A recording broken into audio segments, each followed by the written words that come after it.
സുധാകരനെ നമുക്കറിയാം, കഴിഞ്ഞ നിയമസഭാ തെരഞ്ഞെടുപ്പിൽ അദ്ദേഹത്തെ മത്സരിപ്പിച്ചിരുന്നില്ല, സീറ്റ് നൽകിയിരുന്നില്ല. അദ്ദേഹത്തെ അമ്പലപ്പുഴയിൽ എച്ച് സലാമിനെ മത്സരിപ്പിക്കുന്നു.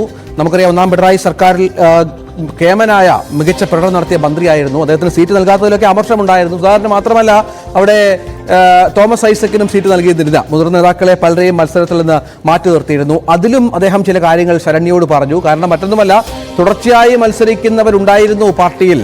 അങ്ങനെ മുതിർന്നവരെന്നും പ്രായം ഒക്കെ പറഞ്ഞ് ഒഴിവാക്കേണ്ട സാഹചര്യമുണ്ടോ എന്ന് ചോദിക്കുന്നുണ്ട്. അതിലേക്ക് കൂടി മത്സരിച്ചത് കൊണ്ടൊന്നും തോക്കത്തില്ല, അങ്ങനൊന്നും ആരും കരുതരുത്. വീണ്ടും ജയിച്ചുകൊണ്ടേയിരിക്കും. ജനങ്ങൾക്ക് ഹിതമുള്ളവരെ മത്സരിപ്പിച്ച് ജയിപ്പിക്കണം. അത് പ്രായവും കാര്യവും നോക്കരുത്. പാർട്ടി സ്ഥാനമാനങ്ങളിൽ പ്രായപരിധി വെക്കുന്നതിനും തെറ്റില്ല. എനിക്ക് 75 ആവുന്നതിന് മുമ്പേ ഞാൻ എഴുതി കൊടുത്തല്ലോ. ഞാൻ ആ പ്രായത്തിൻ്റെ പരിധി വെച്ച് സ്റ്റേറ്റ് കമ്മിറ്റി പോലുള്ള കമ്മിറ്റിയിൽ നിന്ന് ഒഴിയണം. അതിന് മുമ്പ് തന്നെ ഞാൻ എഴുതി കൊടുത്തല്ലോ. എനിക്ക് ബ്രാഞ്ച് കമ്മിറ്റി ആലപ്പുഴ DC കീഴിൽ വേണം. അതെനിക്ക് തരികയും ചെയ്തു. ഞാനവിടെ സ്വസ്ഥമായി കഴിയുക. 4 ബ്രാഞ്ച് കമ്മിറ്റി ഞാൻ പങ്കെടുത്തതിനാവും. അറിയാമോ? 2002 ശേഷം 4 വിളിച്ചാൽ ഞാൻ അങ്ങോട്ട് വിളിച്ചോളൂ. ഞാൻ പോവല്ലോ. വക്കീലന്മാരുടെ ബ്രാഞ്ചാണ്. എനിക്കൊരു പ്രശ്നമില്ല. വെള്ളാപ്പള്ളി നരേശനുമായുള്ള CPM-ന്റെ ഇപ്പോഴത്തെ അകൽച്ചയും രാഷ്ട്രീയ കേന്ദ്രങ്ങൾ ചർച്ച ചെയ്യുന്നുണ്ട്. വെള്ളാപ്പള്ളി കമ്മ്യൂണിസ്റ്റ് വിരുദ്ധരല്ല എന്നാണ് ജി സുധാകരന്റെ നിരീക്ഷണം. പരിഗണന കിട്ടിയില്ലെന്ന ഈഴവാദി പിന്നോക്ക വിഭാഗങ്ങളുടെ പരാതി ഗൗരവതരമാണ് എന്നും അദ്ദേഹം പറയുന്നു. പ്രാതിനിധ്യമില്ലെന്ന പ്രശ്നം ചർച്ച ചെയ്തു. പരാതികൾ പരിഹരിക്കണം. പുന്നപ്രയിലും വയനാറിലും കുട്ടനാട്ടിലെ കർഷക ഭൂമിയിലും രക്തം നൽകി പാർട്ടി കെട്ടിപ്പടുത്തവരാണ്. മുന്നോക്കക്കാരല്ല പാർട്ടിയുടെ അടിത്തറ. CPM-നെ കുറിച്ച് വെള്ളാപ്പള്ളിക്ക് അഭിമാനം മാത്രമാണ്. കുറച്ചുകൂടി അംഗീകാരം വേണമെന്ന് മാത്രമാണ് അവർ പറയുന്നത്. വെള്ളാപ്പള്ളി നരേശനോട് കമ്മ്യൂണിസ്റ്റ് പാർട്ടി ചർച്ച ചെയ്താൽ പരിഹരിക്കാൻ പറ്റാത്ത ഒരു പ്രശ്നവുമില്ലെന്നും സുധാകരൻ ചൂണ്ടിക്കാട്ടി. അദ്ദേഹം പറഞ്ഞതും ഇന്റർവ്യൂയൊക്കെ ഞാൻ കണ്ടു. എന്നെ സംബന്ധിച്ചിടത്തോളം ഞാൻ ആലപ്പുഴയിൽ വന്ന 1975 അടിയന്തരാവസ്ഥ കാലം മുതൽ ഈ 2024, 25, 45, 49 വർഷവും എൻ്റെ അനുഭവത്തിൽ അദ്ദേഹം ഒരു കാലത്തും നമ്മളോടൊന്നും പറഞ്ഞിട്ട് വേറൊന്നും ചെയ്തിട്ടില്ല. വ്യക്തിപരമായ ബന്ധം മാത്രമല്ല, ഒരു കാര്യം ചെന്ന് പറഞ്ഞു കഴിഞ്ഞാൽ അദ്ദേഹം അനുസരിച്ച് ചെയ്തിട്ടുണ്ട്. നാളെയും ചെയ്യുമെന്നാണ് എൻ്റെ വിശ്വാസം. ഈ തെരഞ്ഞെടുപ്പിൽ എന്താണ് വ്യത്യാസമെന്ന് ഞാൻ പറയട്ടെ. ഈ തരത്തിലൊക്കെയുള്ള അഭിപ്രായങ്ങളും കാര്യങ്ങളൊക്കെ വന്നു, ശരിയാണ്. അദ്ദേഹത്തിൻ്റെ ഇൻ്റർവ്യൂ ഞാൻ കണ്ടു. അത് ആ സമുദായത്തിന് ഗുണമുണ്ടായില്ലെന്നാണ് അദ്ദേഹം പറയുന്നത്. അതൊക്കെ ചർച്ച ചെയ്ത് പരിഹാരം കാണേണ്ട കാര്യമാണ്. വെള്ളാപ്പള്ളി നരേശനോട് കമ്മ്യൂണിസ്റ്റ് പാർട്ടി നേതൃത്വം ചർച്ച ചെയ്താൽ പരിഹരിക്കാൻ പറ്റാത്ത ഒരു കാര്യമില്ല.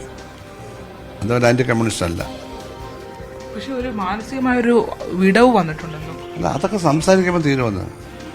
മാനസികമായ വിടവൊന്നും അദ്ദേഹത്തിനുള്ളതായിട്ട് തോന്നിയില്ല. അദ്ദേഹത്തിൻ്റെ സമുദായത്തിൻ്റെ താല്പര്യം അദ്ദേഹം ഉദ്ദേശിച്ചതുപോലെ പരിഗണിക്കപ്പെട്ടിട്ടില്ല. വോട്ട് ബാങ്കായി മാത്രം ഞങ്ങളുടെ ഉപയോഗിക്കുന്നത് എന്നൊരു കാഴ്ചപ്പാടാണ് അവതരിപ്പിച്ചിരിക്കുന്നത്.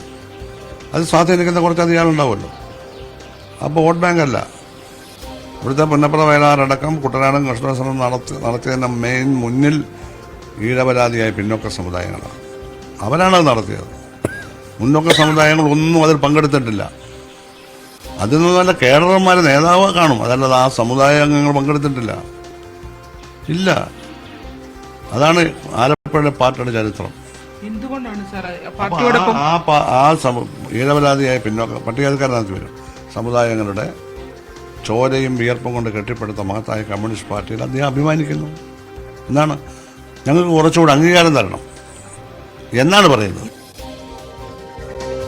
ജി സുധാകരനാണ് ന്യൂസ് 18നോട് ചില തുറന്ന പറച്ചിലുകൾ നടത്തിയത്. പാർട്ടിയിലെ പുതുതലമുറയിൽ നിന്ന് വ്യക്തിഹത്യ നേരിടേണ്ടി വരുന്നുവെന്നും സുധാകരൻ പറഞ്ഞു.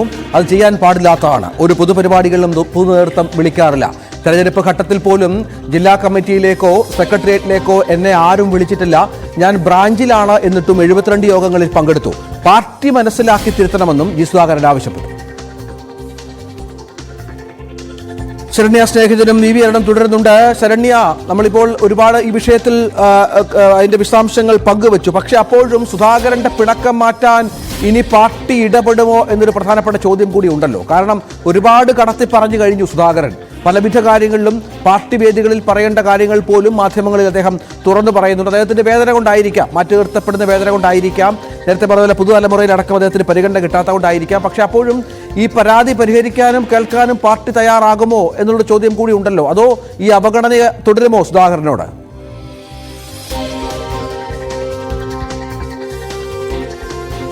രഞ്ജിത്ത്, സുധാകരനെ സംബന്ധിച്ചിടത്തോളം കഴിഞ്ഞ നിയമസഭാ തെരഞ്ഞെടുപ്പ് ഘട്ടം മുതൽ തന്നെ സുധാകരൻ പാർട്ടിക്കുള്ളിൽ നിന്ന്, പ്രത്യേകിച്ച് പാർട്ടിയിലെ പുതുതലമുറ നേതാക്കന്മാരിൽ നിന്ന് വളരെയധികം വ്യക്തിഹത്യ നേരിടുന്ന ഒരാളാണ്. പലരും ഫേസ്ബുക്കിലൂടെയും ഒക്കെ ആ സംഘടനാ ചട്ടങ്ങളൊക്കെ ലംഘിച്ച് സുധാകരനെതിരെ വലിയ വിമർശനങ്ങൾ ഉന്നയിക്കുകയും ആക്ഷേപിക്കുകയും ചെയ്തിട്ടുള്ളത് നമ്മൾ മാധ്യമങ്ങൾ തന്നെ പലതവണ ചർച്ച ചെയ്യുകയും ചെയ്തതാണ്. ഇവിടെ നടത്തുന്ന ഇപ്പോൾ പാർട്ടിയുമായി ബന്ധപ്പെട്ട അദ്ദേഹം പറഞ്ഞ പ്രധാനപ്പെട്ട കാര്യം, തെരഞ്ഞെടുപ്പ് ഘട്ടത്തിൽ പോലും പൊതുപരിപാടി, പാർട്ടിയുമായി ബന്ധപ്പെട്ട പൊതുപരിപാടികൾ ഒന്നും തന്നെ അദ്ദേഹത്തെ ഇവിടെ മാറ്റി നിർത്തുകയാണ് ചെയ്യുന്നത്. പരമാവധി അദ്ദേഹത്തെ പങ്കെടുപ്പിക്കാതിരിക്കാനുള്ള ശ്രമമാണ് നടക്കുന്നത് എന്നുള്ളതാണ്. ഈ ആലപ്പുഴയിൽ തന്നെയാണെങ്കിലും പാർട്ടി ജില്ലാ സെക്രട്ടറി ആർ നാസറുമായി മാത്രമാണ് ബന്ധമുള്ളത്. എങ്കിൽ പോലും താൻ പാർട്ടി ഓഫീസിൽ പോകാറുണ്ട്, DC ഓഫീസിൽ താൻ ആ മുറിയിൽ ഇരിക്കാറുണ്ട്. അതായത് നമുക്കറിയാം, സംഘടന പരസ്യ താക്കീത് നൽകിയതിനു ശേഷം അവിടെ നിന്ന് മടങ്ങുന്ന ഘട്ടത്തിൽ, അതായത് തിരുവനന്തപുരത്ത് മടങ്ങുന്ന ഘട്ടത്തിൽ സുധാകരനും മുഖ്യമന്ത്രി പിണറായി വിജയനുമായി കൂടിക്കാഴ്ച നടത്തിയിരുന്നു. കോടിയേരി ബാലകൃഷ്ണൻ, പാർട്ടി സംസ്ഥാന സെക്രട്ടറിയായ കോടിയേരി ബാലകൃഷ്ണനുമായി കൂടിക്കാഴ്ച നടത്തിയിരുന്നു. അന്ന് പറഞ്ഞത് സുധാകരന് PKC ഉൾപ്പെടെ ഉപയോഗിച്ചിരുന്ന മുറി, ആലപ്പുഴ DC ഓഫീസിലെ മുറിയുണ്ട്, ആ മുറി ഉപയോഗിക്കാം, അവിടെ ചെന്നിരുന്ന് പാർട്ടിയുമായി മുന്നോട്ട് പോകണമെന്നുള്ള പിണറായി വിജയന്റെ നിർദ്ദേശം, അത് പിറ്റേ ദിവസം തന്നെ ആ പാർട്ടി ഓഫീസിൽ എത്തുകയും ആ മുറിയിൽ ഇരിക്കുകയും ചെയ്തു. പക്ഷേ പല ഘട്ടങ്ങളിലും നമുക്ക് ആലപ്പുഴയിലെ രാഷ്ട്രീയം, പ്രത്യേകിച്ച് CPM രാഷ്ട്രീയം പരിശോധിക്കുകയാണെങ്കിൽ പല ഘട്ടങ്ങളിലും അപമാനിക്കപ്പെടുന്ന സുധാകരനെ കണ്ടിട്ടുണ്ട്.